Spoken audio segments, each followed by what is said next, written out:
Now, that's important because there are a lot of people in this district, that's the only check that they get in their household.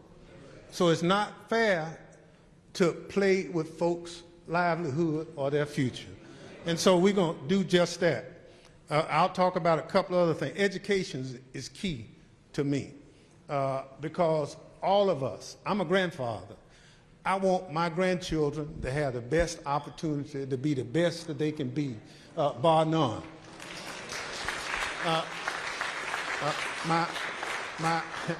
My daughter is jealous of how I treat her children, you know? They talking about, I couldn't do that when I was their age. I said, well, if I had known grandchildren was this good, I'd have had them first, you know? So it's important that we hold the future for our children. That means whatever they want to be. I'm called Pawpaw. Pawpaw gonna do everything he possibly can to help Lil Gina, who's 24, and Lil Thomas, who's 19. You know what I'm saying? But I want to help him just like all of you. But why would we try to cut out the programs that's going to allow young people to become the best that they can be? I'm not going to do that. Education is important. Workforce training. Everybody can't finish college, but you can be a nurse, you can be a carpenter, you can be an electrician. I had to call a plumber yesterday. I missed my calling. I should be a plumber when I got the bill because it's clear they do all right, you know? So why can't we help young folk who want to be plumbers and electricians, you know? Now, they might want to be barbers, but for me, they'd lose money. But there's still some folk with hair. And so, but we have to help them. And so we have workforce training monies that are available. They're trying to cut in the budget workforce training monies out for our young people too. Our veterans. People always say we want to thank them for their service. But then you look around, they're trying to cut the veterans programs. They will cut several thousand employees in the VA system. And that means that when you call that number, and that God forbid, there's no telling how long you're going to have to wait on hold. And now they say, oh, don't worry about it. We're going to set up a system where you can go online and do it that way. Well, if I live in Cannonsburg, right up the road, guess what?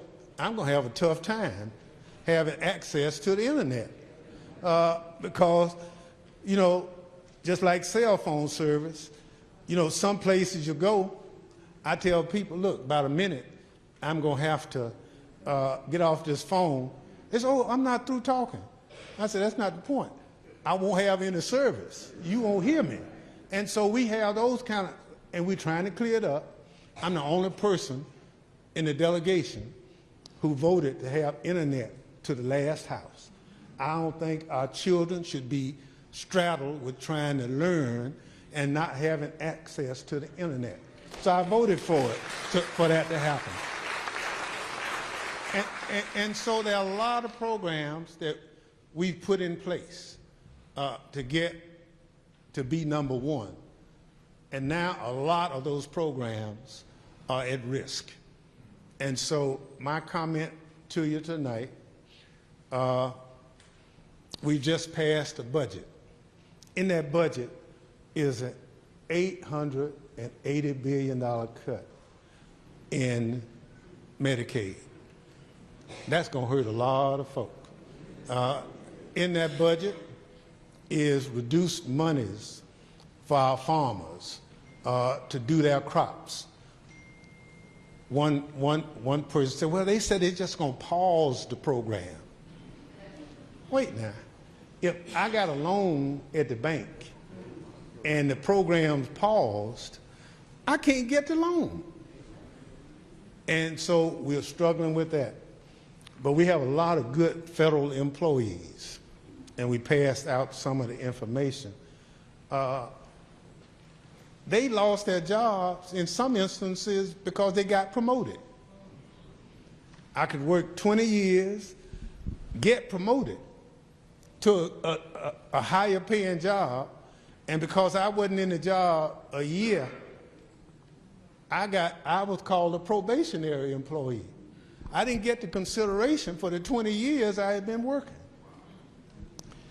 And I get this email from somebody I don't know telling me you're fired either because you're probationary or that your job is eliminated or you just didn't measure up. You said, wait now, my last evaluation, I got superiors. So they had to walk that back. And then people took them to court. And some of those employees, not all of them, are getting their job back. But it's so unfortunate, because generally, when you worked for the government, you were pretty much locked in, saying, all I got to do is go to work, do my job, and I can stay here for my whole time. Not anymore. Because under this administration, they brought a guy in named Elon Musk, who has decided that he's the smartest person on earth, and what he's going to do, he's going to fix the problem. Well, he's caused absolute chaos, all up and down. People don't feel good about what's happening. He says Social Security is a Ponzi scheme. Now, a Ponzi scheme is you know, like something crooked. You know, Social Security is a worthwhile program. But if your heart's not right and you want to take that money and do something else with it, you got to convince people it's bad. So on top of that, he gets access to all your information, your personal information. And so that means that it has the potential of being shared with somebody else because there are no guideposts. We had guideposts in the Social Security Administration that this information is protected. We don't have those guideposts now because the Dodge folk come in, a couple of them 19 years old, some of them 20. Now these are the folk who are telling 30, 40, 50-year-old people, you got to go home. That's not right. And that's why we hold town halls, meetings like this, to inform people as to what's going on.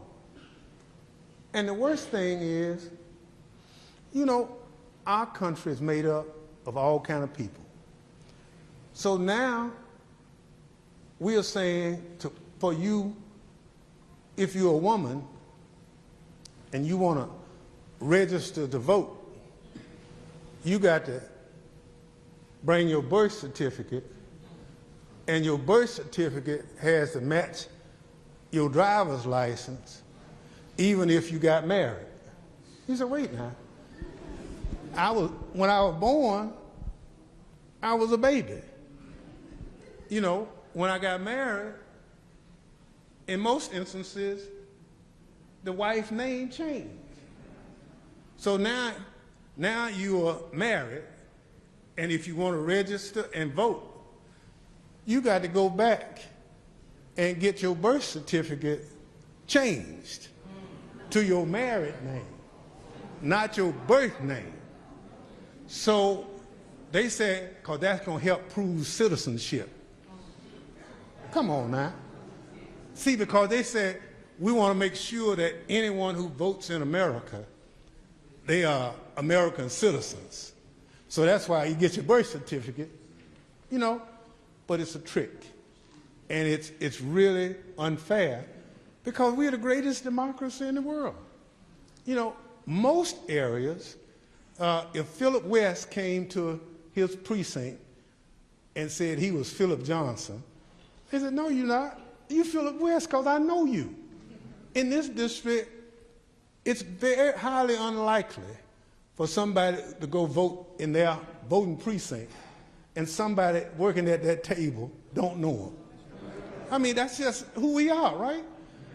But there's all this chaos and confusion that's being put out there. And that's what got people so upset with what's going on, because that's not who we are.